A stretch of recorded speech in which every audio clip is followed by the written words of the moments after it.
All right, everybody. Today we're going to be talking about shot placement. Greg and I have been talking about doing this podcast since I believe it was the day after I hurt my knee. I remember riding in the car in South Dakota and we were talking with Jake about shot placement and all the things that we've learned. So that's what we're going to do today.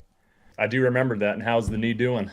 It's doing pretty good, man. Like yesterday and today have been my best days for sure. I think Oh, today, good. yeah, today I went for a little walk. I have the go ahead to do flat ground walking less than a mile. So I've been making a little loop outside in the park that's across the street, and today was just a really nice day too. So that maybe had a little bit Hmm. of my mood up, but um, yeah, it's doing good. I really feel more confident now about just getting out and doing something before spring's over, and definitely feeling better about fall. It may not be, Nice. necessarily 100%, but I'm walking already, so, Awesome. feeling That's good. good to hear. Yeah. Also can bike now, stationary bike. No Hey, resistance, but it's still pretty yeah, nice to do something. there you Yeah. go. So you talking like actually getting out during turkey season to hunt, or is that a little too much right now? No, I Oh think yeah, you so. might get I cleared for think that. so. Nice, Yeah, nice. I Good think deal. as long as they give me the go ahead to do some hills, I also have to be realistic with my expectations. It's going to be probably pretty easy going trying to take advantage of, easy situations. But I figure I'll hunt here in Colorado some, and then potentially late season, like Wisconsin or Minnesota or something, Yeah, like heck flat yeah. ground. We'll see. So I guess I have a bunch of talking points here. There's going to be a lot of things in this podcast that are kind of, I guess, beginner knowledge, but we're going to try to talk about a whole bunch of different stuff. So hopefully we kind of can cover and at least cover the things that we've learned over the years. You mentioned that we talk about shot placement a lot, and that it is the culmination of the hunt. Like all the preparation, all the scouting, everything that goes into it. Like that is the culmination of it. So it's an important part of it. And then you're talking about taking an animal's life. So it should be talked about a lot, like sharing experiences, understanding deer anatomy. That was drilled into me early on in my hunting career. Going through bow hunter education, you spend a lot of time talking about animal anatomy, the shot placement, taking high percentage shots that you can make. So that's a big part of the hunt. So that's from I'm excited to talk about that today and what we've learned and sharing our experiences. Yeah, there's a lot that I've learned from being with you guys and watching footage and all that stuff, and I feel like that gives us a little bit of a unique advantage to talk about this stuff too. I mean, we get to watch so many Yeah, examples, and over the years, not just our examples, but pro staff when we worked at Midwest Whitetail and we were getting yeah. footage sent to the office there. I think that just really helps everybody learn. And I guess to start, what are those vital organs that you want to hit? A lot of times you hear about double lung, heart, Hmm. but there's even more to that. And I feel, I guess to start, we should just talk about where those are located and how, I guess, to put your arrow through that spot. What people say most of the time is shooting a deer behind the shoulder, but that would set you up for a double lung hit, a center mass hit. But I think what we've learned over the years is that, and still, that's a double lung hit is a great shot on an animal. It's going to put it down quickly, but you can. What I prefer to do is aim tighter to the shoulder, where now you get into the heart and the major vessels coming off of the heart, and that leads to extremely rapid kills and uh, the best blood trails, especially when you hit a major vessel, that's under a high amount of pressure. You're going to get blood spraying and just the best possible blood trail. So when I started out, I guess I'll step back a little bit. When I started out bow hunting, my thought process was shooting the deer behind the shoulder for a double lung shot. And I was actually going through some of my old pictures here. I've just found a photo album the other day, and see if I can hold a few of them up here.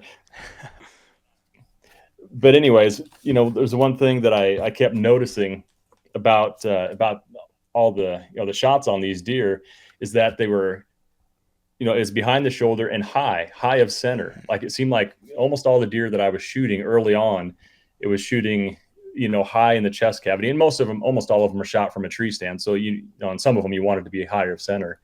But my thought process and my aim point was behind the shoulder, center mass for a double lung shot.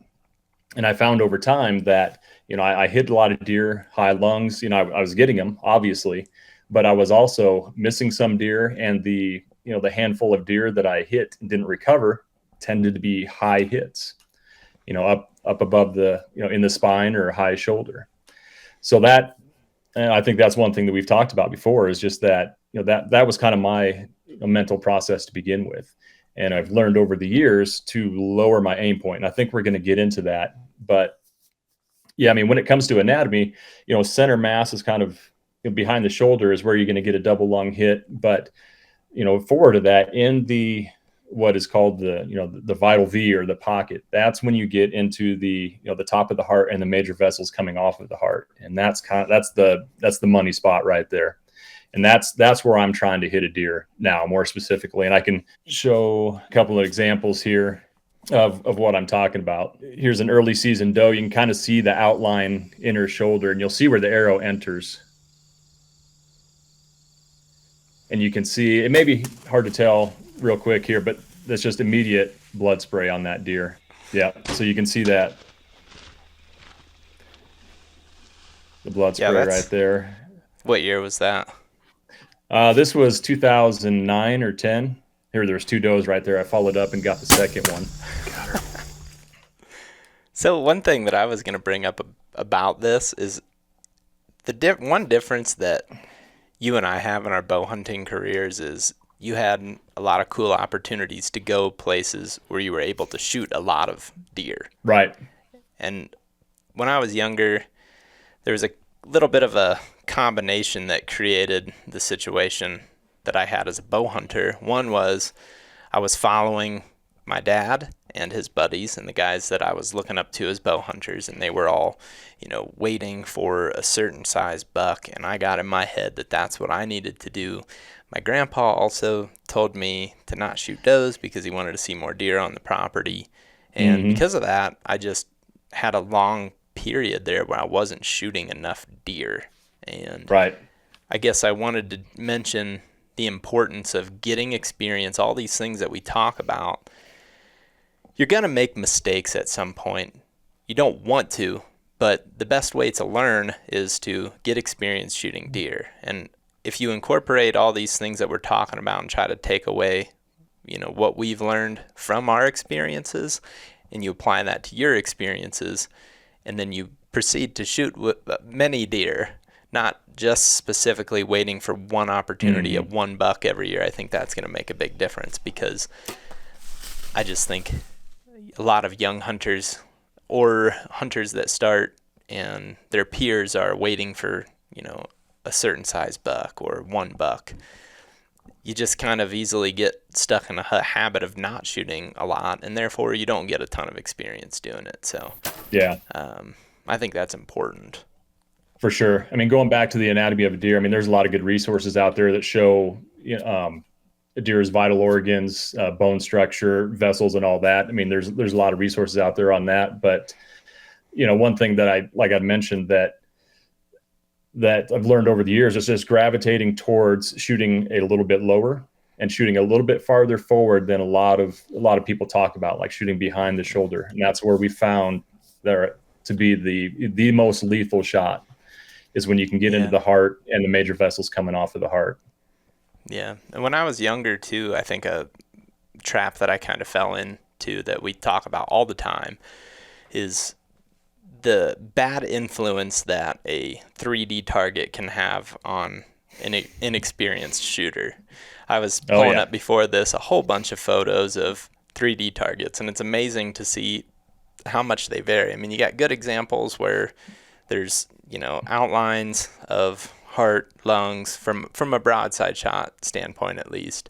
They kind of put that into perspective of where those things are located and where you really should be aiming when aiming for a heart shot. But think about 12, 13-year-old Zach out there shooting a 3D target and hitting the bullseye, you think bullseye, and you translate that to Mm-hmm. a hit on a deer, it's like heart shot. Well, it's like, in reality, where the 10 ring is not even close to where the heart is, for one, and two, Right.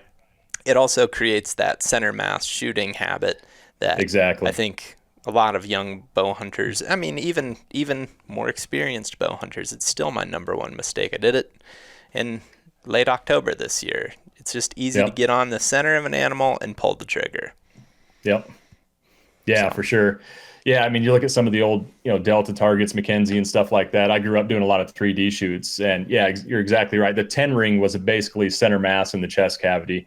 Nowadays, my 3D targets, almost all of the shots, like the concentration of shots are basically like eights instead of tens because I'm mhm. shooting lower and farther forward as I would in a bow hunting situation. Let's just cover some of the factors that pop into your mind when shooting at deer, because every situation is different, and I hope to cover as many situations as possible in this episode. But I really think to start, just kind of listing off some of the things that you're factoring in before you make the shot. Some of the biggest factors are going to be distance. I mean, I tend to take closer shots at deer, high percentage shots I know I can make. I mean, that would probably be a kind of a mantra that I keep coming back to when we're talking about shooting at game animals is high percentage shots I know I can make. So distance is a big one. For whitetails, ideally 30 yards and in. I think the longest shots I've ever taken there is 40 yards. Most everything is 15 to 25 typically. So distance is a big one. Of position of the animal. I'm looking for broadside, ideally quartering away, or ever so slightly quartering to are shots that I will take. I've never gotten in the habit of taking, or I guess I haven't taken advantage of opportunities where I could have shot a deer severely quartering towards where I know I'm going to have to go through bone, or taking a frontal shot. Um, yeah, so in 25 plus years, I've only taken broadside quartering away or slightly quartering to. So Mm-hmm. that's a big thing I'm looking for is position of the animal, and then body language. Reading body language is another big one. Anticipating, especially when you get into distances beyond 15 yards, really out to 20 plus. Now you're having to factor in how far is that animal, that deer in particular, how far is a deer going to drop in response to the sound of the bow going off?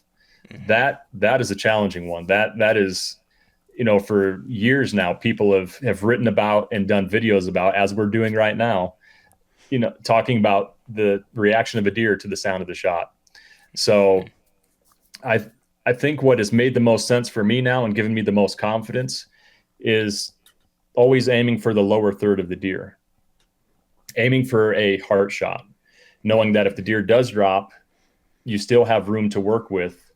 And we've got some good examples of that we can show here. Um, Mm-hmm. but Let me add a couple to Yep. that, Greg, just because I was thinking about over the years of long list of situations, and a couple other things that pop into my mind would be, if you are factoring in like the deer's alertness, also Mm-hmm. factoring in like what he can hear. So one specific example that comes to mind where Aaron told me later that he wished he would have done something different is he had a longer opportunity in Wyoming one year, and the deer Yeah. were standing right next to a rushing Beaver river that dam. was making it. Yep. Yep. And it was really interesting once he said that, and I've been thinking about that a ton. How much sound or even other deer, just the situation can affect that deer's, sense of alertness or sense of, urgency to get out of there, which may make him drop the shot.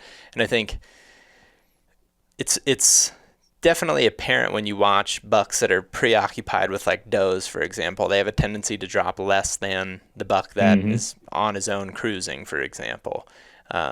And again, having other factors involved like water sounds, wind, Wind um, noise. Yep. yeah, all those things can play into that. And then the other thing too that I think plays into some shot choices is what your bow setup is. For example, my girlfriend Whitney has a bow now, and if she shoots at the same distance as I shoot with two totally different bow setups, arrow speed and all that's going to be much different. So that plays a factor in some decision making, as well as what your equipment is as far as arrow and broadhead. Those are a couple additional things, but I would agree that number one thing, distance and body language of the deer.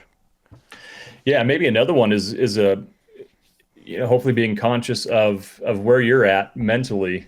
If you're shaking and can't get the pin on target for whatever reason, having the discipline to not force a shot is another one.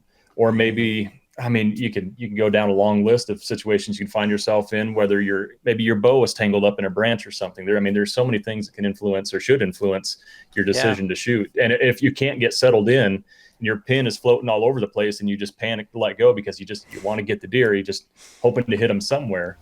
Yeah, I mean, I think we've all been there where maybe we've taken a shot that we wish we wouldn't have and had the discipline just let down and let the deer go. So there's so many factors that could influence. Next, I have on my things to talk about is specifically settling the pin. But first, show us the clips that you have lined up here.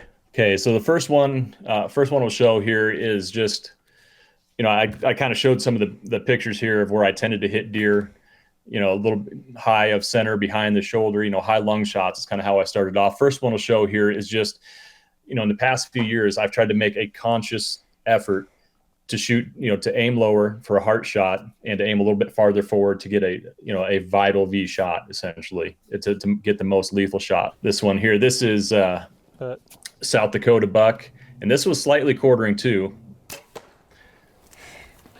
But as you can see, tight to the shoulder, it was right in that vital V. And in less than 10 seconds, the deer is down. And that's crazy too, because before we had video to show the result of all these shots, I bet you if you'd have showed that to me when I was 14, 15, I'd have been like, too low. That's too low. Yeah. And there is a fine line there, but because it's forward and low and it's inside of that vital V, if you're able to look at a lot of these examples that are online of deer vitals, you can see where that heart sits. And it actually allows you to hit really low if you're forward enough. Because if you're too far back, then that's problems a bad place happen to be. there. Right. Yeah. Yeah, that was an interesting one. Now, granted, again, that deer was slightly quartering towards, so I needed to be forward. But when the deer is on the ground, the shot actually looks higher up than what it did there in the footage. But I mean, it just dead centered his heart. And as you can see there, I condensed that footage a little bit. But basically, in about 12 seconds, he was already tipping over. It cut the heart, severed a major vessel, and it was just, it's as quick and as humane of a kill as you can get. So that's what I'm going for right there. Actually, I don't know if you remember the footage or not, but Ben shot a buck at my grandpa's probably, now it would have been 2015. It was when I was an intern at Midwest Whitetail. And he shot that buck in the same exact spot, and he was shooting a lighter arrow with a rocket broadhead on it with an expandable.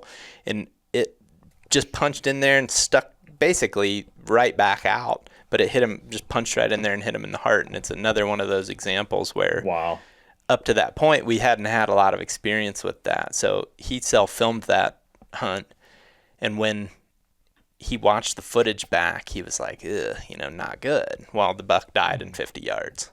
Basically ran off the hill and just immediately was down. And he heard it crash, but he didn't really believe it in the moment. And it's just interesting, again, as you watch more and more of these examples and you get more experience, your friends get more experience, and you talk about these things, it is crazy how important it is to be forward and lower than what you think. Yeah, you can hit a deer surprisingly low as long as it's forward and still hit the heart and get quick, clean kills. And then again, like we had talked about, it just, that's becoming my aim point. So that way, if and when a deer does duck, you have more room for error there. Yeah, and for me, what's been really helpful is settling the pin and just taking an extra second. And I have like a mental checklist almost where I start saying the same thing over in my head, over and over again. I say, settle the pin, aim low. Settle the pin, aim low. Yep. Because if I do that Yep. all the way up to that final moment, I can control my breathing. My heart rate's going to be up, but Yeah. if I can control my breathing and say those words over and over again, then I'm going to make sure that I do that.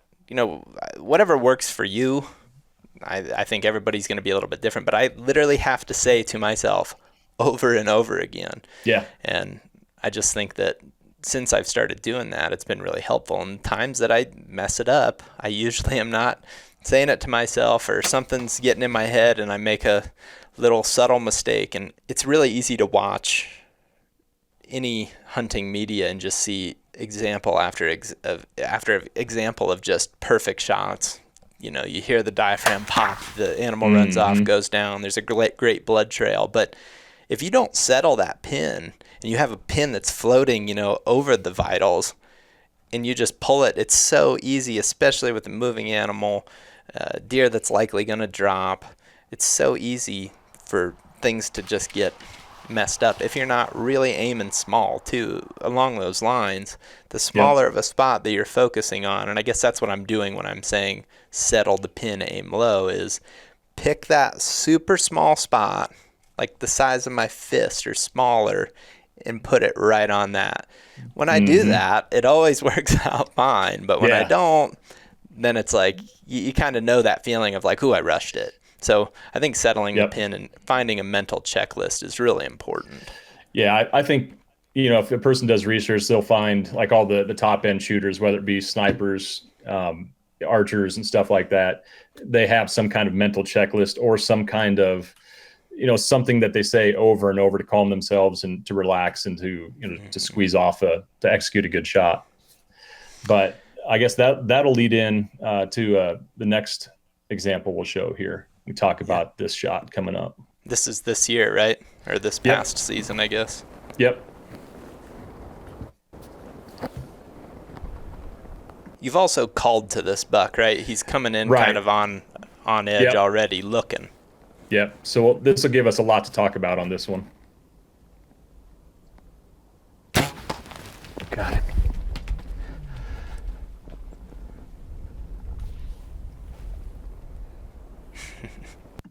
That deer, like you said, it would just called to. So this is going to go through kind of a checklist of what we had talked about. Distance wise, I'd already ranged a rock, so I knew where 20 yards was, and that deer was just barely on the other side of it, so like 22 yards. So distance wise, I knew right where he was at. As he was coming in, I had just called to him. I had rattled. He's coming in looking for the source of a sound. In this situation, I didn't have a decoy out, so there was nothing really to take his attention off of me. Like he was still on full alert, looking for the fight that he had just heard. So when he stops, he's looking for the source of a sound. He doesn't know I'm there specifically, but he's looking for something. He's on alert, ears up, head up. I'm have kind of read that body language. And in this case, I'm taking longer to aim. It was honestly one of the best shots I felt that I've executed, because I was actually waiting for him to step a little bit farther forward in the frame to get a little bit better footage. So as I'm waiting for him, I'm taking my time aiming, and then I realize he may not step forward. Like this is going to be my opportunity here. So I'm taking my time and aiming and knowing, okay, he's 22, but he's going to duck. He's turned his head and is looking in my direction now. So I know he's probably going to drop, at least 4 to 6 inches. Mm-hmm. So, I can see it in my mind's eye, exactly where that 20-yard pin was when I let go. And it was straight up in line with his leg, but just about on his body line. That's exactly where it was when I let go. Just above the body line. And then you could see the result of the shot. Yeah. Was it he ducked, dropped into it, and you can kind of see the outline of his shoulder there. It hit him perfectly right in the heart, and actually sliced the major vessel coming off of the heart. Yeah, that's perfect. And I think that's a perfect example of aiming forward and low, right? And I think that going back to how we learn how to shoot by shooting 3D targets and thinking of that double lung hit. We're taught a lot more to shoot more center. I think a lot of times that's why, the when in doubt, back out saying kind of comes about. It's just like, well, you hit him center mass, kind of mid body, you're going to get him. That's true. But like you said at the very beginning, we're shooting a live animal. We want this to happen right now. I don't want it to happen 6 hours from now. I've had that happen, and it sucks. Because afterwards, you don't even really feel the same as you do as if you just make a perfectly ethical shot. The same celebration isn't there. There's just a sadness involved with it. So I think what we've learned with making shots that are more forward, you're hitting more of that major arteries and vessels that are going to the heart. Even if you just hit lungs and you hit above the heart, you're still cutting that stuff off, and the lungs are filling up faster. Everything's so much quicker. And, by settling the pin in that situation, you knew that there's probably, pretty much worst case scenario in that situation in my eyes is you pull it, he's a little bit further than you thought, and you shoot right under him. I mean, I guess other worst case scenario would be you hit him in the leg, but even then it's like, that would be, I guess, worse. But most of the time, if you miss him, you're just going to miss him low in those situations. And I think something that I have listed that I definitely want to note, one easy way to think about it is, have you ever seen a deer go up when you shoot it? It's like, probably not many times does a deer jump or, go up.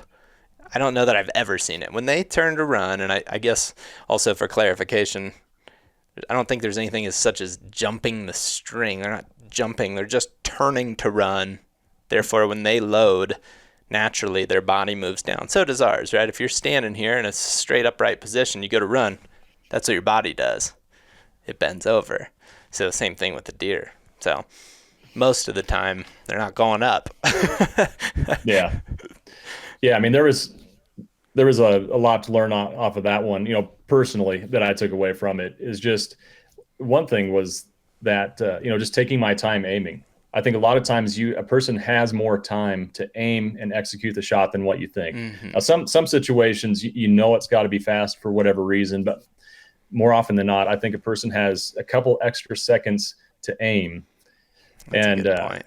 And one thing I've noticed, and again, the advantage of filming hunts, is that going back and looking at second angle footage, there's been some shots where I felt like, I held on him for several seconds, and I go back and look, and it was almost instantaneous.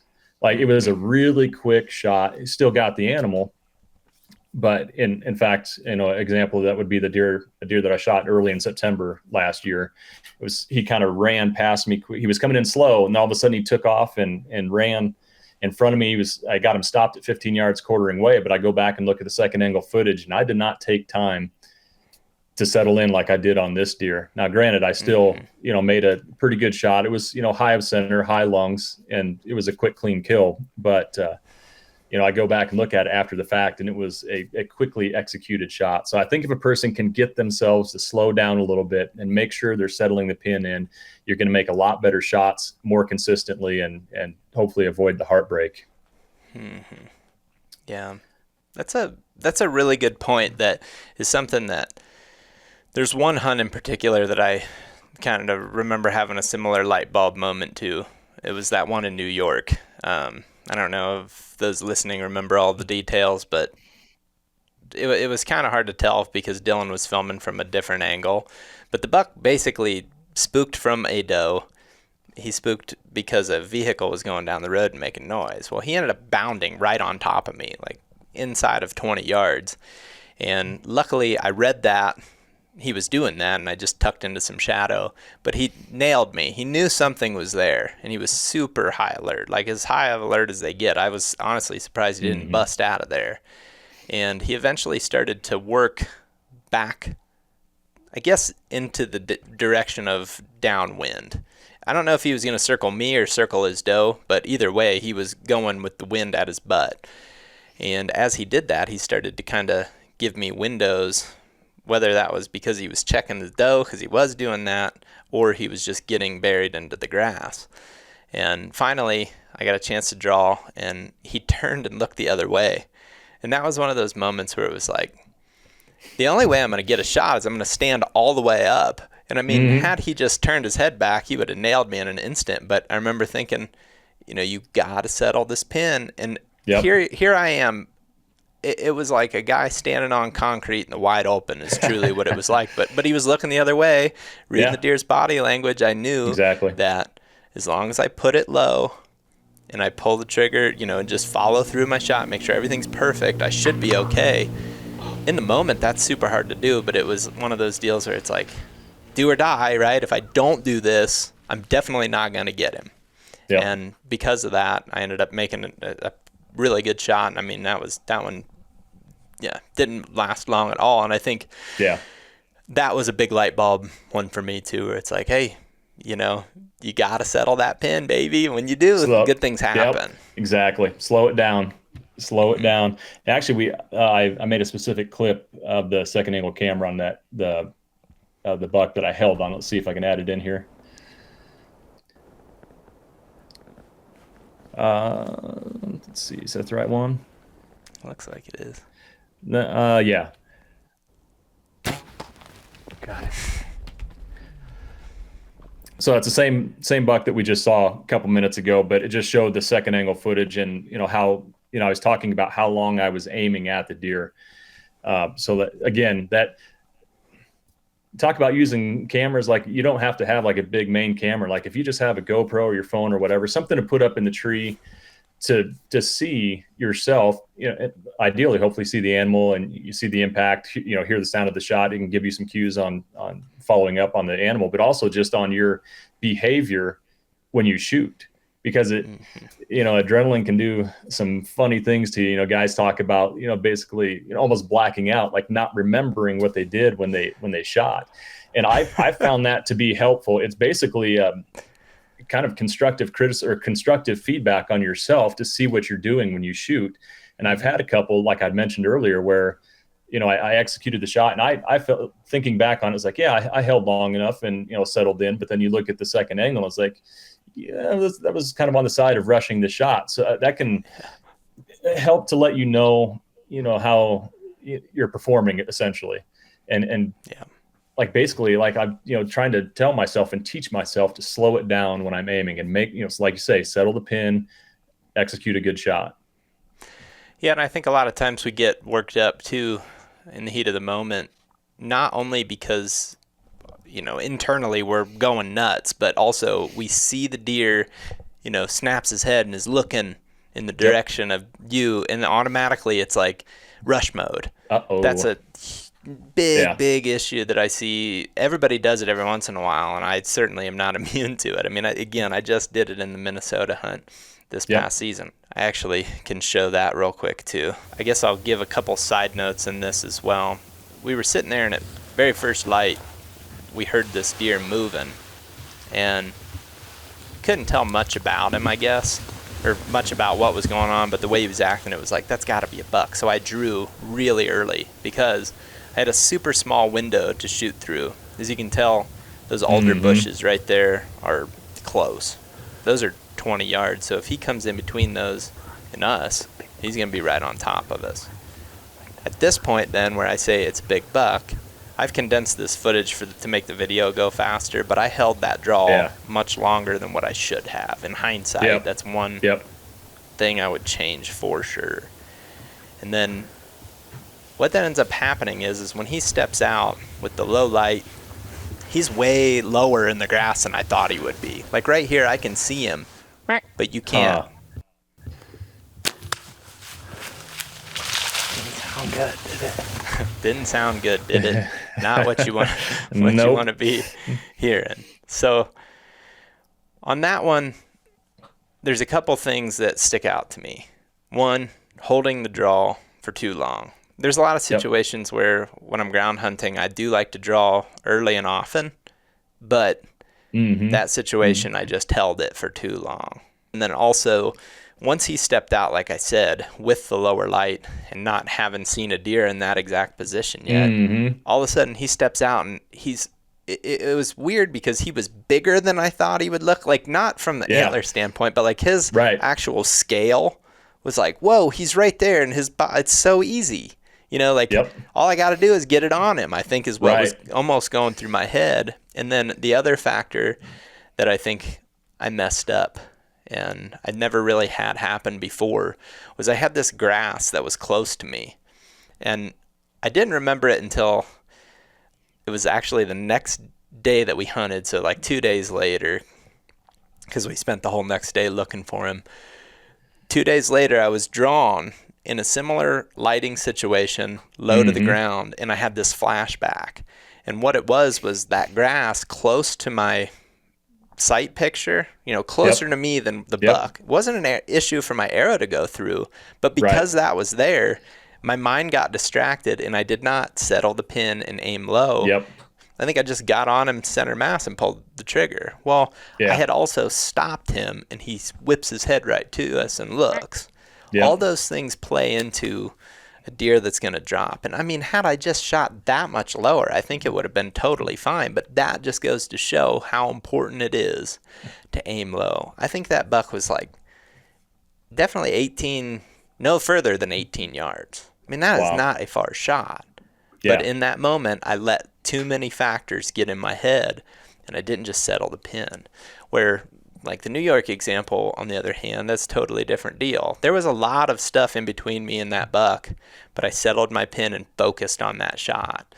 This kind of a similar situation. I just didn't focus and settle the pin. So I think that's a good example of just how you can do it right a bunch of times in a row and then turn around and still do it wrong. I mean, it's just absolutely a thing that can continue to haunt.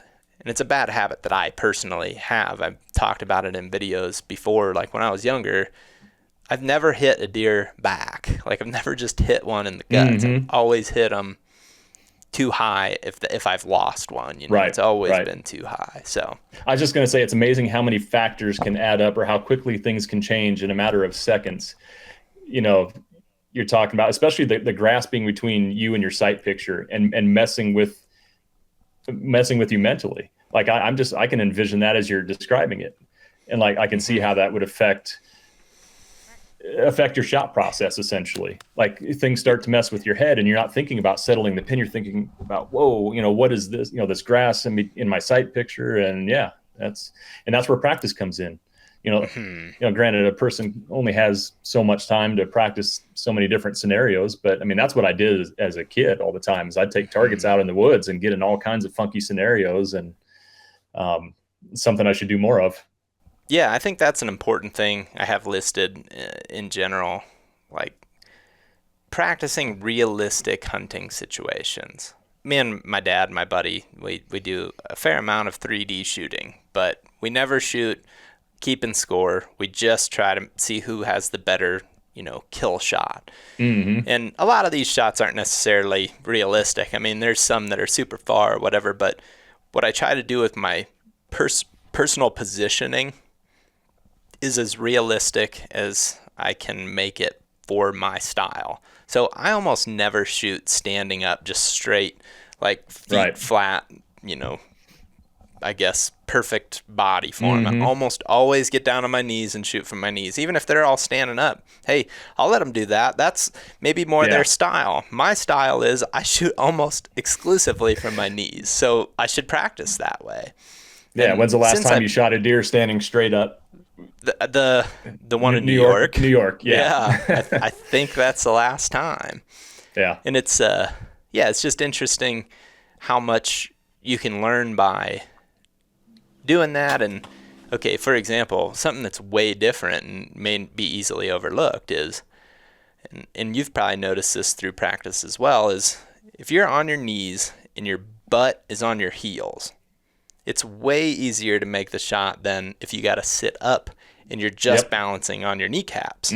So practicing both of those and getting a feel for how much it can change, you're going to be able to put yourself in more, you're going to be able to set an expectation that is more realistic for the opportunity. Because, for example, you may be like, oh, I'm no doubt I'm effective out to 45 yards. Well, all of a sudden, you shoot like in a crouching position at 28. Oh yeah.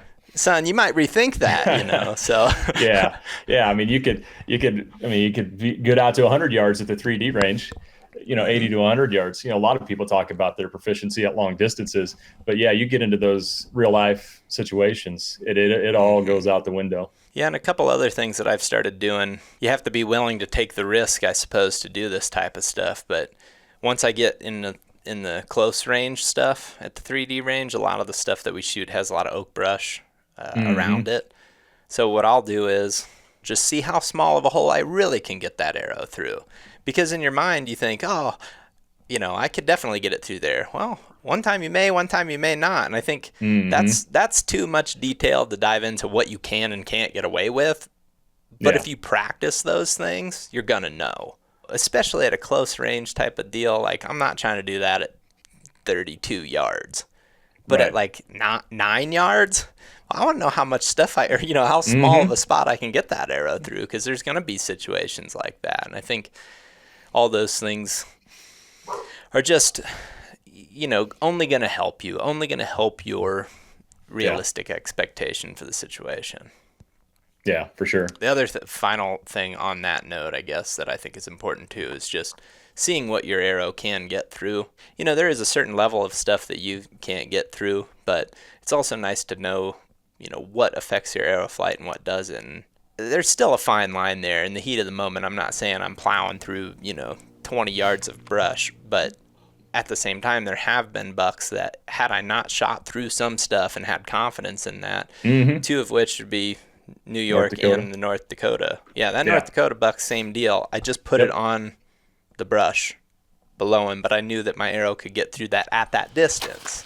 You Right. know, all those things are subtle little details, and definitely with all these things being said too, I'm not telling people just go out and shoot through brush. I'm absolutely saying the opposite. Make sure you practice those things if you're gonna do it, because if you don't, you might just get unethical really quickly.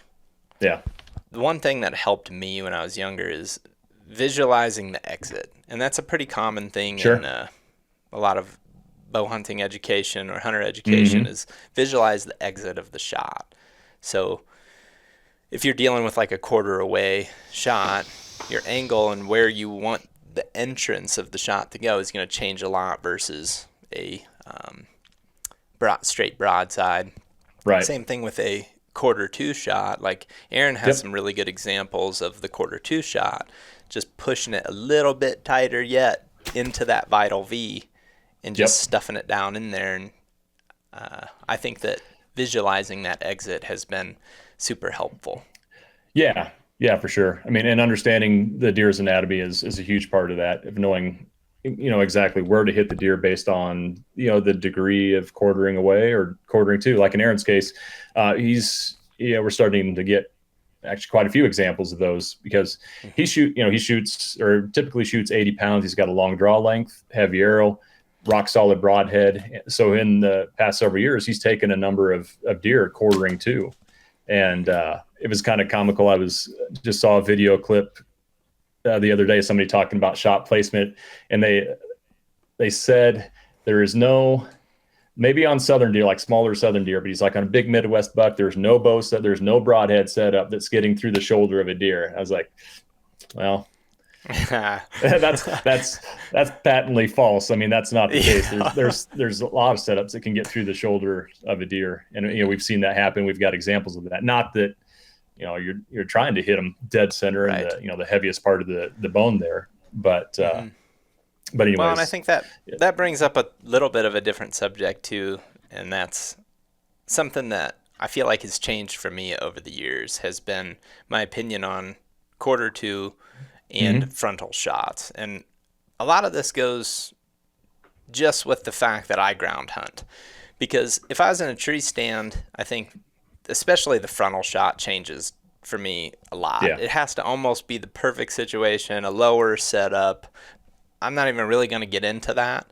There's yep, certain situations maybe where I would feel comfortable doing it, but for the most part, when I get into a tree, too many things change about the angle. So in ground hunting situations, there's been a couple things that have been obvious that are gonna continue to happen. One is super close range stuff. I mean, we've yep, all had in the last I guess since we started THP, really good examples of deer being super, super close, inside of 15 yards, inside of 10 Mm-hmm. yards.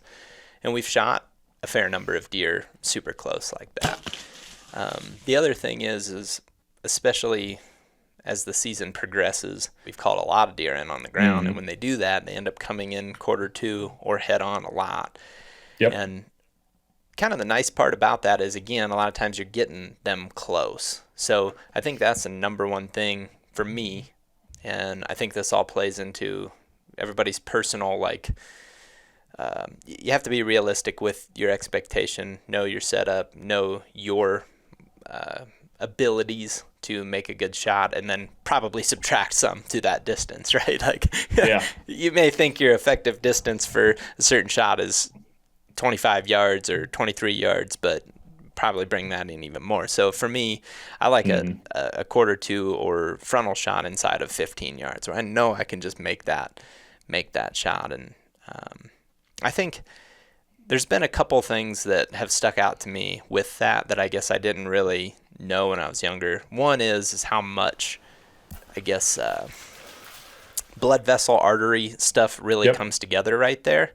And in the shots that I have had that are frontal, it's been pretty crazy. I mean, the elk that I just shot this past season, the arrow went straight in between the shoulders Mm-hmm. and was just straight into his body cavity. And I mean, he Yeah. made it like, seriously, only like 50, 60 yards, which was nuts. The first elk that I shot actually ducked and hit higher than what I Mm-hmm. wanted, but it Mm-hmm. still hit those arteries, and he was toast. Do what you feel confident in. If you don't feel confident in it, and you can't be realistic with knowing the anatomy, what your abilities are, being true to your distance cutoff for some of these Mm-hmm. shots. Because if you go frontal or quartering two, there's other things that become a risk. One on a quartering two that I always think of is leg positioning. Yeah. If his leg is back and he's exposing his chest to where you can get that arrow in there, that's different than if his leg is blocking off, those vital organs. Right. Yeah. A lot of that comes back to, what I said my mantra was is taking high percentage shots I know I can make. Hmm. And although I've never taken a frontal shot, there may be a situation sometime where I do take it, but it's got to be a Hmm. shot I know I can make. So you're talking close distance. Yeah. And knowing the deer's anatomy, which I feel confident that I know a deer's anatomy based on its position. So yeah, like I said, I've never taken that shot, but there may be situations where I know I can Hmm. make it, where I would. One thing that I learned from making a frontal shot on two different elk, understanding the body language of the animal, how important that is in that moment. And actually, ironically, I'm sitting here, I got my picture boards, and I have a screenshot of that arrow on that first one midway there, and as a reminder to not take that shot again, because that distance was too Yeah. far for Yeah. that situation and the way that Right. he looked at us. So if you watch that footage, when he comes in, he's looking right at Ben and I. Where the one that I shot this past season, he comes in and he's looking for Collins raking. And with more experience, several years later, I was able to recognize that and factor that into my shot decision. I didn't aim any differently. I just put it right on the spot that I wanted to hit Yeah. at that distance because I could read his body language. Now, as a younger elk hunter, definitely definitely feeling the adrenaline more, even more on that first one. Oh I yeah. didn't recognize that in that moment, and I thought, well, my pin is settled and everything's good. My checklist of things are good, but I didn't factor in the animal moving. So Mm-hmm. there's all kinds of things that come into play, but when in doubt, just don't shoot. Like Greg Yep. says, if you don't have high odds that you can make that shot, just don't shoot. There's no harm in that. You'll get to play again tomorrow, but if you make a bad shot, you're gonna beat yourself up and Yep. potentially lose a deer and not be able to play again tomorrow. And I think that Yeah. is a big part of it. Yeah. That's not a good place to be. Not, for the animal, obviously showing respect to the animal, and then yourself as well. Hmm. I've never regretted holding off on a shot that I wasn't confident in. Nope. Nope. But I sure as heck have regretted some that I've There's taken. Yeah. I hate to say it. Yeah, I Yeah. think if anybody's being honest with themselves, they've probably taken, if they've hunted long enough, they may have taken a shot that they've looked back and regretted. And the best thing to do is learn from it, obviously, Hmm. and Yeah. have try to discipline yourself going forward. And I couldn't agree more with taking opportunities to shoot deer to gain experience and confidence. Like that Yep. South Dakota buck I showed, like that's a young deer. Like there was bigger deer that I could be hunting on that property, but I had limited Hmm. amount of time to hunt. Like here he is. And just that shot has given me a lot more confidence. The fact that I could discipline myself to aim longer, read the situation right, held low, like almost freaky holding off of the body line. Like I was just barely, Yeah.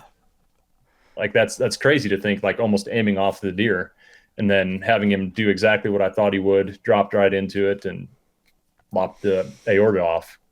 Yeah. Like that's, and you so I and mean, you know that was gonna work because of your experience of shooting a lot of deer, right? It's like you read that situation, everything about that situation you factored into your decision.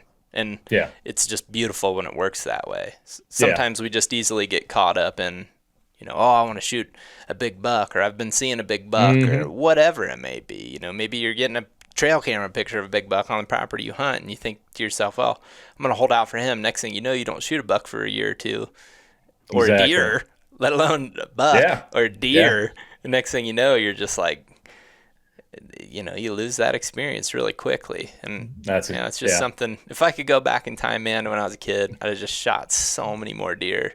I'd have Mm-hmm. shot that buck that, I just should have never been passing up in the first place, but I was trying to do something that, I thought was cool or whatever. And I was Yeah. doing something that my dad and his buddies were doing, but they had 25 years on me, It's Right. like I didn't deserve to be, doing that. And then ultimately Yeah. the deer that I, put a scar on their shoulder because of that didn't deserve it either. And I think Yeah. that's more important yet. So Exactly. be realistic with yourself out there, everyone. And Yeah. us. Yeah. That's why I was thankful for the like the early 2000s when the deer population really took off, at least in Hmm. Nebraska.